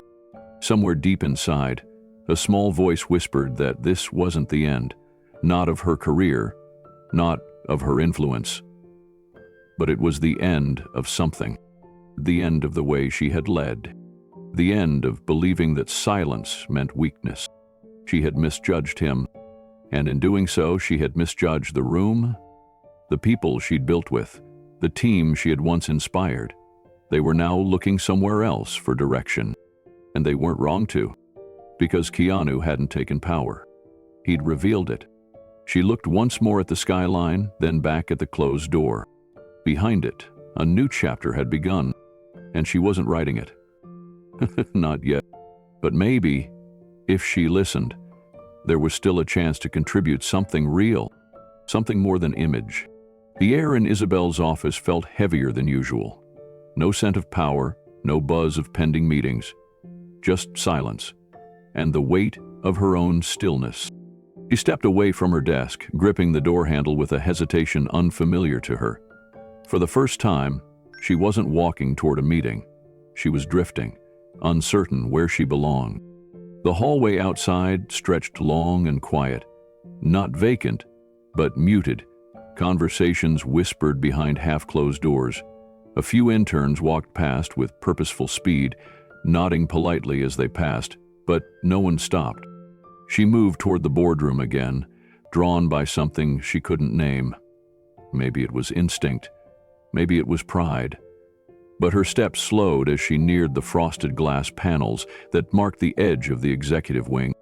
Through the translucent surface, she saw movement. Shapes, figures. People gathered, not in rows, not in silence, but in a loose, casual circle. No formality, no structure, just connection. She edged closer, standing just beyond the reach of the light spilling out from under the door. Keanu sat at the head of the table now, not because he demanded it, but because someone else had moved aside. His hoodie still hung loose at the collar. His posture was relaxed, open. Brian was speaking. Jasmine leaned forward, smiling genuinely. Two senior team members who had once lived in Isabel's shadow now laughed softly, nodding at something Keanu had said. There were no slides, no charts, no laser pointers. It is conversation, and no one noticed her standing outside, not because they were ignoring her, but because she wasn't part of the rhythm anymore. She didn't knock, she didn't enter. She stood there, watching the ease of it. The way they leaned into each other's words, the way Keanu responded with quiet gestures and slower tones, allowing space between each exchange. It was unlike any meeting she'd ever run. No command, no performance, just presence. That's when it hit her, not as a sharp realization, but as a slow collapse in her chest. They weren't just adjusting to a new leader. They had already moved on, and she wasn't leading anything anymore. Isabel backed away from the glass, one slow step at a time. She didn't want to be seen, not like this. Not watching from the outside of a room she used to command. Not standing there with her arms crossed like a forgotten coat on a crowded rack. Every instinct inside her begged to correct it, to walk in, reset the energy, recenter the room on her terms. But something in her, the part that still understood power, knew that wouldn't work anymore. She couldn't demand relevance, not when the room had already decided who they trusted. She kept walking, her heels quieter now, more careful. She passed the open door of the marketing wing, the same place she'd once reorganized floor to ceiling in a single afternoon. Now the team inside chatted comfortably with Jasmine, who leaned against the frame of a desk, laughing. Not one head turned when Isabel passed. She walked past a digital notice board flashing upcoming team activities. A new initiative had been pinned. Listening session. Leadership reimagined. She hadn't approved that. Her name wasn't even on the agenda. Isabel turned down a side hallway, taking the long route toward the break area. She needed a pause, a breath, something that didn't feel like a performance. But as she entered the kitchen, she found it wasn't empty. A junior manager, Kayla, if she remembered correctly, stood by the counter, pouring a cup of tea. She looked up, startled for a second, then smiled politely. "Afternoon, Miss Fletcher?" Isabel nodded stiffly. "Afternoon." Kayla stirred her tea, then, after a moment, she asked, "Was that really him? Keanu Reeves?" Isabel didn't respond right away. He just stared at the edge of the paper cup in her own hand. Finally, she said, "Yes, it's really him." Kayla didn't ask more. She just looked at Isabel with something that resembled understanding. Or maybe pity. It was hard to tell. "I didn't expect him to be like that," Kayla said softly. "I mean, he doesn't talk much, but when he does, it kind of cuts right through everything, doesn't it?" Isabel blinked, lips parting, then closing again. She had nothing to offer. Not this time. Kayla nodded again, more to herself, then left with a quiet, "Have a good one." And just like that, Isabel stood alone in the break room. She didn't make coffee, didn't pour tea. She just stood there, one hand on the counter, staring at the inside of a company she had built, now running on a current that didn't need her paddle. Not anymore. She wandered back toward the main corridor slowly, her fingers grazing the wall like she was reacquainting herself with the building. Her building. Or so she had always believed. Each step echoed with a strange hollowness. Not because the space was empty, but because, for the first time in years, she felt like a guest. Not a host, not a leader, just present. When she reached the hallway leading back to the boardroom, she paused again, just out of view. Through the crack in the glass, she saw Keanu still there, still seated, surrounded by the very people who had once orbited her. No one checked their watches. No one glanced toward the door, expecting Isabel to reappear. They were fully in it, fully with him. She watched him lean forward, arms rested casually, his voice low and steady as he spoke to Brian. She couldn't hear the words, but the way Brian nodded, like something had finally clicked, told her enough. Keanu hadn't just entered the building. He had entered their trust, not as a force, as a presence. And in that moment, she realized what made it sting wasn't the power he had taken. It was the grace with which he had never needed to take it. He had let her speak, let her lead, let her unveil herself fully. And then, without raising his voice or changing his posture, he revealed who he was. He had never once said, "I'm in charge." But now the entire floor moved around him like gravity. Isabel turned her back to the glass. For the first time in her career, she didn't know what came next. She had always had a plan, a pivot, a strategy, a way to retake the room or shift the story. But this wasn't a story she controlled anymore. This was a transition, and she had a choice. She could keep fighting a tide that no longer followed her pull, or she could learn to stand in it. She glanced once more over her shoulder. Inside the room, Keanu smiled gently at something Jasmine said. The room rippled with soft laughter. Then his eyes lifted, just briefly, and for a second, she thought he might have seen her. But he didn't call out, didn't gesture for her to come in. And that, she realized, was the moment it all changed. She wasn't excluded. She just wasn't expected. And that was the difference. She walked away, slowly, her steps no longer sharp or fast, just quiet, measured, each one reminding her leadership isn't taken. It's given, and hers had finally run out. Isabel stepped back into her office like she had done hundreds of times before. But this time the air felt different, thinner, still. Her heels clicked softly against the polished floor as she entered, but the room no longer felt like hers. The pristine surfaces, the symmetrical stacks of briefing folders, the untouched pen sets, the framed headlines of her past media wins, they all seemed like artifacts now, relics of a different time. She stood near her desk and looked around. It was all perfect. It always had been. Every detail carefully arranged, every object placed for maximum control, every corner cleaned until it reflected her image. And yet, none of it mattered. Not anymore. The room echoed with the silence of things that used to mean something. Her collection of awards sat on a glass shelf, their gold trim catching the faint glow of the sunset beyond the window. But they didn't shine the way they used to. She crossed slowly to the back cabinet, opened the bottom drawer and retrieved a pair of black flats. Comfortable, plain, practical. She slipped off her heels without ceremony, placed them neatly beside her chair, and stepped into the soft leather of her backup shoes.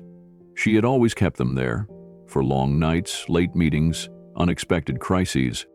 She never expected this. Not the kind of crisis you could solve with another late-night email or an emergency pivot plan. She smoothed the front of her jacket, glanced once at the mirror by the door. Her reflection stared back with eyes that seemed just a little older than they had yesterday. Then she turned, left the office quietly, and closed the door behind her with the softest click. No one was waiting in the hallway. No one was watching. She made her way back toward the boardroom, passing the marketing wing, the HR bullpen, and the kitchenette, where the scent of lukewarm coffee lingered faintly. Everything looked the same, but she wasn't. She approached the boardroom again, the light still glowing from within. She didn't stop. Not this time. She just passed by, and through the sliver of glass beside the door, she saw the room again.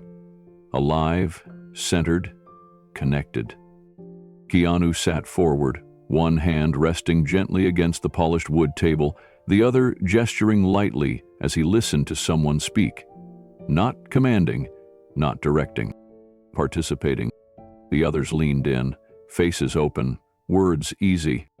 It was a room that breathed now, and she passed it unnoticed, unacknowledged, unmissed.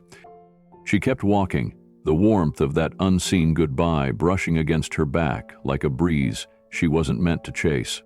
The hallway opened ahead of her, wide and quiet, and she didn't look back.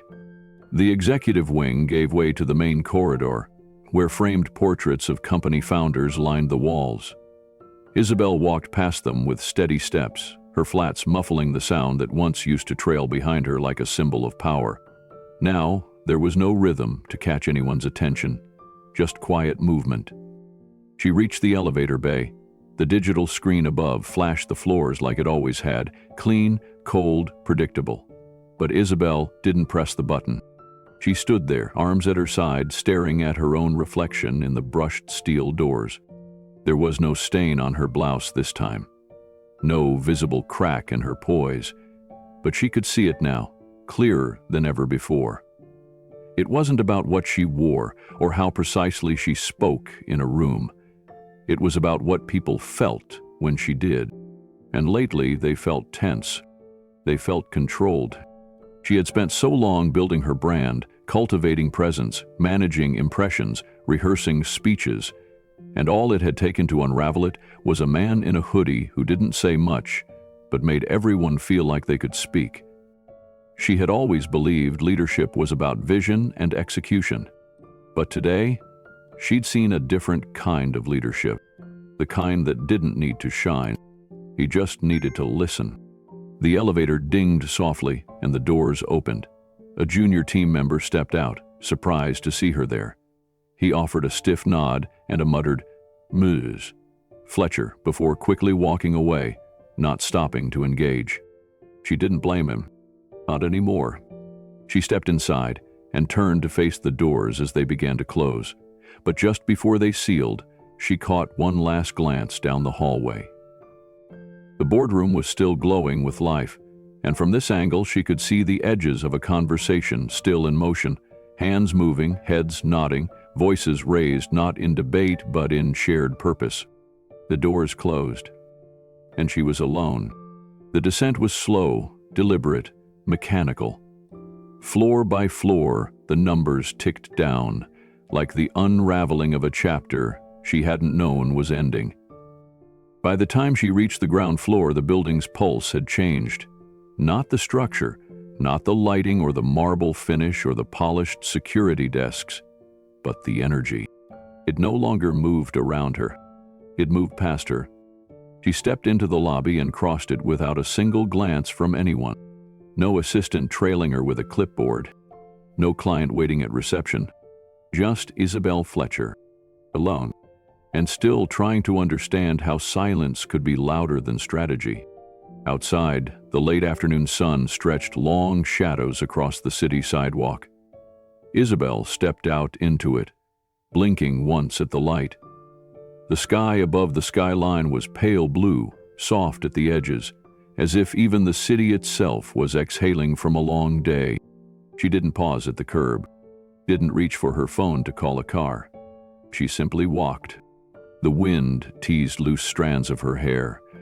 Her scarf, a carefully chosen silk statement earlier that morning, now clung gently to her shoulder like a detail from a different story. A different version of her. Block by block, the distance from the Eraris building grew, and with each step, her shoulders lowered slightly, the tight posture of authority softening into something she hadn't felt in years. Something close to honesty. She had built a career out of commanding rooms, speaking first, closing gaps before anyone else could fill them. But today had shown her the quiet power of restraint, of allowing space for others to matter. Keanu hadn't stripped her of control. He had simply reminded everyone, including her, that control was never the point. Meaning was, she reached the corner cafe, the same one she had rushed past that morning, blinded by urgency and latte foam. The glass still fogged at the edges, the specials still scribbled in chalk. Inside, an elderly man sipped coffee slowly, and two students hunched over a laptop whispered excitedly about something they were building. Isabel stood outside the window for a moment. Then she smiled. Not bitterly, not sadly. Just quietly. She turned away from the cafe and continued down the street. No fanfare, no goodbye lunch, no farewell speech emailed out with bullet points and thanks. Just a woman walking away from what no longer fit. As she disappeared into the crosswalk, a gentle breeze picked up, carrying with it the last warmth of the afternoon sun. Back in the boardroom she had once ruled, a different kind of meeting continued. Rooted not in strategy decks, but in vision, in presence, in listening. And no one noticed she hadn't returned. Not because they were careless, but because they were finally free to lead, in their own way, with their own voices. The chapter had closed, not loudly, not tragically, but quietly, exactly as it needed to. The boardroom looked different now, not in structure, but in spirit. Gone were the sharp tones, the clipped commands, the rapid-fire delegations meant to dominate. In their place was a slower rhythm, like the room itself had taken a deep breath and exhaled all the noise. At the head of the table, Keanu sat quietly, not in the traditional pose of a corporate leader. He didn't stand to address the room. He didn't clear his throat or click a remote. He simply looked around, hands loosely clasped in front of him, waiting for the right moment. The staff leaned forward, not because they were told to, but because they wanted to hear what he would say. Keanu spoke softly. "We don't fix culture with slides," he said. "We fix it with honesty, with humility, with listening." There was no flash in his words, no punchy soundbite meant for a press release, just truth. People shifted in their seats, not uncomfortably, but thoughtfully. Jasmine nodded slightly. Brian tilted his head, visibly absorbing it. Keanu continued, "I've seen a lot of plans, some brilliant, some not. But the ones that work, really work, aren't the ones that start from control. They start from care." He paused, letting the silence fill the room, not as tension, but as space. A space for reflection. "And care doesn't require noise," he added. "It just requires presence." No one took notes, not yet. They were listening, not transcribing. He gestured to the room gently. "You've all built something here. But somewhere along the way, the voice that mattered most, the one that came from within, got drowned out by polish." Brian sat up straighter, eyes steady on him. "What do you mean by polish?" Keanu gave a small smile. "Image, perception, controlling how we're seen rather than how we are." There was a quiet murmur of agreement, not loud, but present. Keanu's gaze moved slowly around the room. "I'm not here to strip away systems that work. I'm here to make sure the ones that don't get questioned, openly, honestly, and together." It wasn't a speech. It was a realignment. and people felt it. Jasmine glanced at her notes, then quietly set them aside. She didn't need them anymore. This wasn't about preparing the perfect response. It was about showing up as herself. One of the senior finance leads, Derek, a man who rarely spoke unless budget sheets were involved, cleared his throat. "If we're being honest," he said, "there's been a lot we haven't said aloud. Stuff we've just let slide." Keanu turned his full attention toward him. "Then maybe it's time we stopped sliding," he replied. The room exhaled again. And just like that, the work had begun. Derek wasn't used to being listened to like that, not in a room like this. His words usually came last, after the design was approved, after the messaging was locked, after the decisions had been made. But now, all eyes had turned to him, and none of them looked impatient. He cleared his throat again, steadier this time.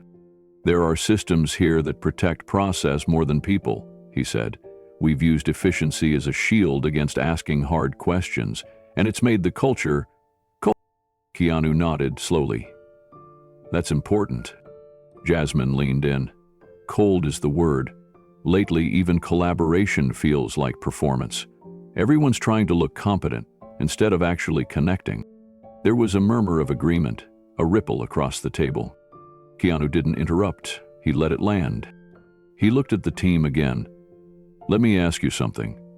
Not about your KPIs, not about your targets, but about your mornings." The room stilled. "Where you come into this building," he said, "do you feel like you're walking into something you belong to, or something you have to survive?" Silence. Then a soft voice from the far end. It was Mia, a junior data analyst who hadn't spoken once all morning. "Honestly?" she asked.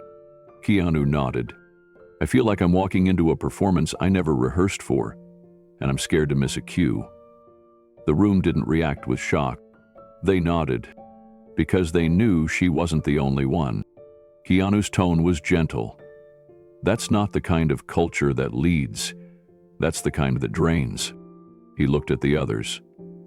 "We can't build strategy on top of fear. We can't grow trust where people feel invisible." He paused, then said, "This company has structure, that's good, but now we need substance." Brian scratched the back of his head. "So what happens next?" Keanu smiled faintly. "Next, we figure out what matters, and who's ready to lead from where they are." The idea wasn't radical. It was grounding. He wasn't asking for revolution. He was asking for realignment. No one stood up to cheer, no one snapped their fingers or made dramatic declarations. Instead, people leaned in. They started to speak, not in rehearsed pitches, but in vulnerable observations. They talked about the tension in department silos, the pressure to always be polished, the missing feedback loops that made good ideas die too early. And through it all, Keanu just listened. The power wasn't in what he said. It was in how he received. In that room, stillness was leadership. And for the first time in a long while, they all felt seen. The meeting stretched longer than scheduled, but no one reached for their phones. No one looked for excuses to leave. The atmosphere had shifted entirely, like a room that had been rearranged, not physically, but emotionally. Keanu leaned back in his chair, not commanding the space, but anchoring it. "Leadership," he said finally, "isn't about being the loudest. It's about creating enough silence so other people can speak, honestly." He wasn't quoting anyone. He was just saying what everyone needed to hear. Jasmine took a deep breath. "We've never had that here." "Not really." "It's not too late," Keanu replied. "But it won't come from policy. It'll come from people." Around the table, heads nodded. He stood, not with ceremony, but intention. "I'll be around for the next 48 hours, he said. "I want to meet with each department. Not to audit, but to learn. And if anyone has something they've never had the chance to say, now's the time." Then he looked at them all. "But only if you want to be part of something honest. I'm not looking for agreement. I'm looking for truth." No one moved. Then Brian stood up. "You'll have my full team by tomorrow." Jasmine followed. "Count marketing in?" Others chimed in, not out of fear, not because they were supposed to, but because they finally believed in the person leading them. Keanu offered a soft nod. "Good. We'll move from there." He turned to Harold. "We'll also need to open space for junior voices. Interns, coordinators, new hires. Let's hear from them too." Harold, always the corporate diplomat, gave a rare smile. "Understood." Keanu didn't ask for applause. He didn't need it. He just walked to the door, opened it, and let the energy follow him out. And for the first time in that building's history, a new kind of leadership settled into the walls. Not built on hierarchy, but on presence. Not on optics, but on ownership. Back inside the boardroom, the team stayed seated for a while. Not frozen, but processing. The hum of computers, the soft clicks of pens, and the scribble of new notes started filling the silence. But it wasn't the old noise. It was movement, real momentum. And no one, not even the quietest person in the room, felt invisible anymore. The shift didn't happen overnight. It didn't come with an official memo or a mandatory training session, but it was there.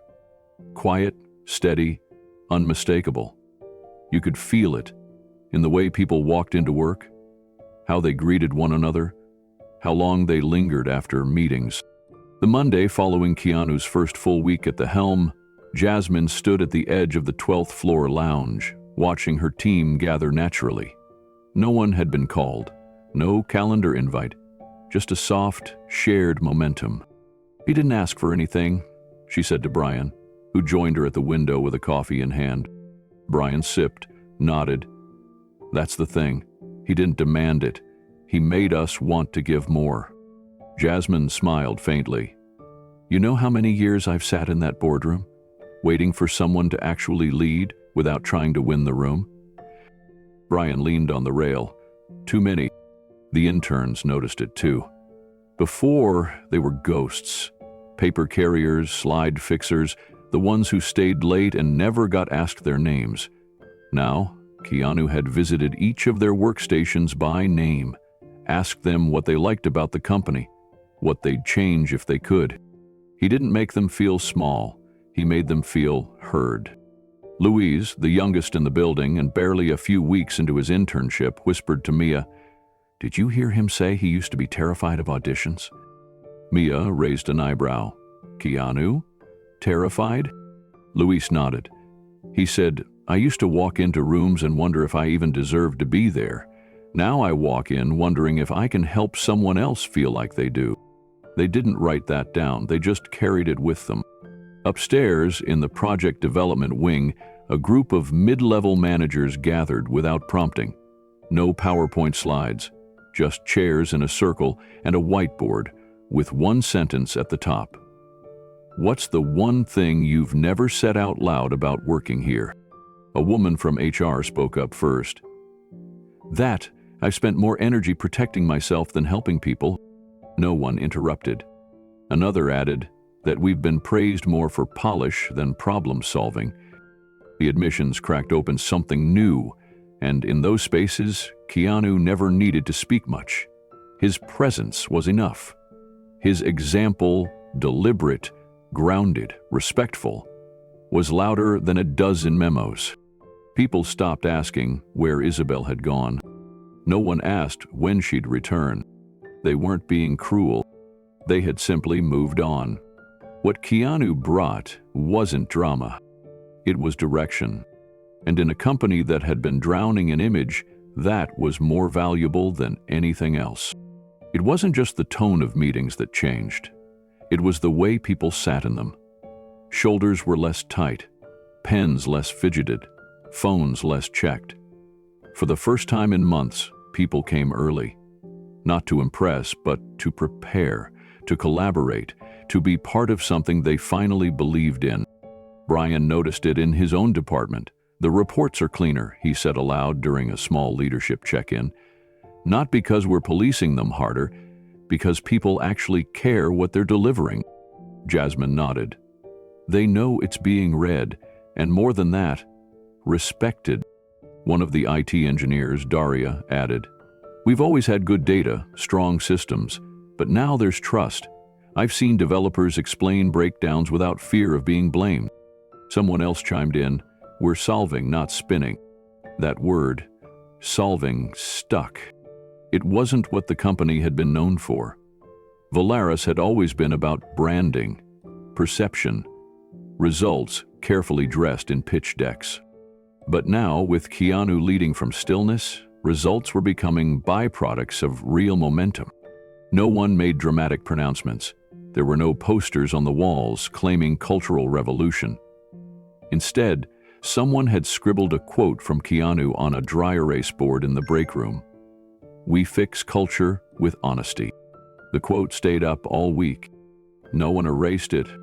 In fact, someone added beneath it, "And honesty begins when we stop performing." The interns began speaking more openly during check-ins. The quietest team leads began showing up at open forums, contributing without being asked. There was no memo about Isabel's absence, no forwarded resignation email. Her office lights remained off. But there was no speculation anymore, no gossip. People just didn't miss her. Even those who had admired her work ethic recognized something undeniable. "She built order," Jasmine said one afternoon. "But Keanu, he's building belief." Brian agreed. "And the difference is, we want to be better, not just look better." Louise, the intern, who'd once hesitated to speak in full sentences during staff meetings, was now organizing a feedback loop for the tech team. When asked why, he replied simply, "If I feel seen, I have a duty to help others feel the same." That response spread faster than any top-down initiative. There were no loud announcements, no PR campaigns, no internal branding exercises. There was just work, real work, being done by people who finally believed it mattered again.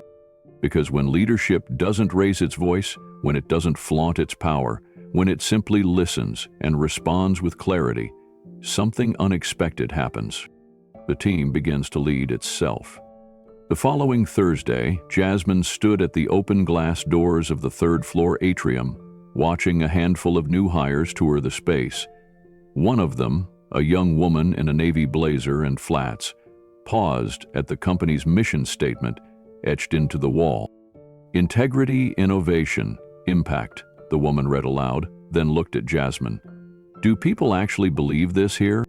Jasmine didn't hesitate. "Now?" "Yeah, I think they do." Keanu wasn't everywhere. He wasn't hovering over departments or sitting in on every meeting. He didn't need to be. His presence had become a kind of permission. Silent, steady, respected. People weren't afraid of him. They were inspired by the way he carried himself. He asked questions when others made speeches. He listened when others performed. He created space for others to lead. Daria noticed it during a product review. A heated debate broke out between two leads, one insisting on speed, the other on integrity. Keanu didn't interrupt. He waited, and when he finally spoke, all he said was, "What kind of company are we trying to be remembered as?" The debate ended there, not with a winner, but with clarity. Louise passed Keanu in the hall the next day, offered a nervous wave. Keanu stopped, smiled, and asked how his idea from the tech roundtable was going. Louise blinked. "You?" "Of course," Keanu replied. "It was a good idea." Louise floated the rest of the day. There were dozens of those moments, none of them headline-worthy. But together, they reshaped the air in the building. And slowly, without fanfare, without slogans or strategy decks, Volaris began to change. It didn't need noise anymore. It had substance. And in the quiet, the company had found something louder than dominance, something more enduring than fear. It had found purpose. No one brought up Isabel anymore. No one sent her final email around or speculated on where she'd landed next. The company hadn't fired her. It had simply stopped needing her. A loud leader in a culture that had grown allergic to pretense. Jasmine summed it up one afternoon as she closed her notebook after a planning session. "We used to follow because we had to," she said. "Now we lean in because we want to." Brian nodded, packing up beside her. "We were led by ambition, now we're led by vision." And all of it, every shift, every subtle realignment, every unspoken trust, it had started not with a speech, not with a title, but with a man who walked into a boardroom and said almost nothing at all, but somehow said everything that mattered. Sometimes leadership doesn't enter a room with fanfare. It doesn't arrive in a tailored suit or with a booming voice demanding attention. Sometimes leadership shows up in a faded hoodie, carrying a quiet presence, listening more than it speaks. That's how Keanu Reeves walked into Valeris and changed everything. He didn't rewrite policy manuals. He didn't fire anyone. He didn't need to. His presence shifted the atmosphere, not through intimidation, not through grandstanding, but through character, through consistency, through the rare power of humility in a space that had long been ruled by ego. He didn't demand the room. He earned it. And perhaps what startled the most was not that Keanu was wealthy enough to buy the company, it was that he didn't feel the need to prove it. He never said, "I own this." He never corrected people when they misunderstood him. He never reminded them of their mistake. He just waited, watched, let people reveal themselves. And when the moment came to speak, he didn't attack. He invited. He asked the company not to change for him, but to rediscover what it had been at its best. There is something profoundly human in that kind of strength, a reminder that the loudest person in the room isn't always the one worth listening to. That real leaders aren't measured by how many people follow them, but by how many feel seen because of them. Jasmine saw it. Brian felt it. Even the interns, uncertain and quiet at first, sensed the difference. This wasn't just a business turnaround. It was a cultural reckoning. It was what happens when the image finally gives way to substance. And Isabel? Her story wasn't one of villainy. It was one of loss, of forgetting that leadership isn't about control. It's about clarity. It's about service. It's about earning trust every single day, not through perfection, but through purpose. In a world obsessed with being seen, Keanu reminded Valeris, and all of us, that respect doesn't shout. It doesn't interrupt. It doesn't chase the spotlight. Respect, real respect, is quiet. And yet, once you feel it, you never forget it. Valeris became something else in the weeks that followed. It didn't make headlines right away. There were no splashy ad campaigns or press conferences celebrating a new era. Instead, change lived in smaller things. Morning greetings became warmer. Meetings started with questions instead of orders. People looked each other in the eye again, not to assert dominance, but to connect. What Keanu had done was simple but radical. He had restored dignity to a place that had forgotten how to honor it. One department lead said during a lunch roundtable, "I used to measure my day by how little I got yelled at. Now I measure it by how well I helped someone else succeed." That wasn't in any KPI report, but it was the heartbeat of a company reborn. Employees didn't have to wonder what the new leadership expected. They saw it. Every time Keanu listened to an intern, every time he asked, "What do you need to do your best work?" instead of, "Why isn't this done yet?" He turned fear into trust. Not with noise, with presence. And what makes this story so powerful isn't just that Keanu Reeves led a corporate turnaround. It's that he did it without needing to be loud, without needing to punish, without ever pretending to be anything other than exactly who he was. He reminded everyone that strength can look like stillness, that authority can come without a raised voice, that the most powerful people in the room don't always sit at the head of the table, but when they do, they make room for others, not take it from them.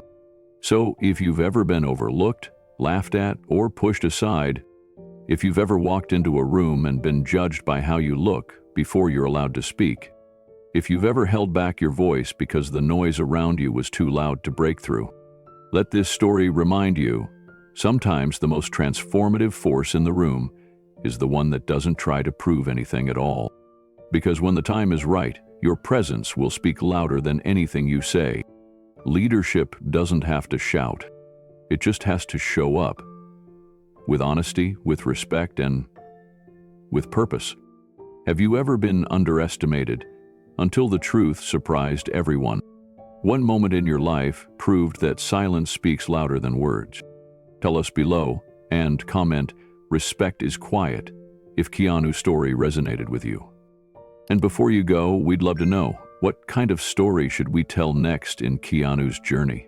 Who should he help or surprise or quietly transform? Your story idea might just become our next video.